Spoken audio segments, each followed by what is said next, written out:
দুধ কতটা, আধা কাপ না ফুল কাপ? আরে চা যখন দেবে হাফ কাপ দেবে কেন, ফুল কাপই দেবে। চিনি কতটা দেব, 1 চামচ 2 চামচ না 3 চামচ? আচ্ছা 2 চামচ দিলেই হবে। চামচটা ছোট হবে না বড় হবে? ছোট হলেই হবে। চাটা বেশি গরম থাকবে না হালকা গরম? আরে চা তো সবাই গরমই খায়, গরম চাই খাবো। কাচের কাপে দেব না স্টিলের কাপে দেব? কাঁচের কাপ। কাচের কাপটা লম্বা হবে না মোটা? আরে স্নেহা, আমি চা চাইছি তোমার কাছে, তুমি কাপ সম্পর্কে এত কিছু জানতে চাইছো কেন? চা খেতে গেলে তো কাপ লাগে, নাকি তুমি ডাইরেক্ট কেটলি থেকেই খাবে? আচ্ছা ঠিক আছে, তুমি হাতের কাছে যে কাপটা পাবে সেই কাপটাতেই চা দাও। তাহলে তুমি আগে বললে না কেন?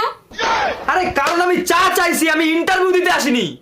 আচ্ছা ঠিক আছে, তোমার চা করে দিচ্ছি, কিন্তু তুমি এটা বলো আগে চা ফোটাবো না আগে দুধ ফোটাবো? স্নেহা, আমি অত কিছু জানি না, আমারে শুধু একটু চা করে দাও।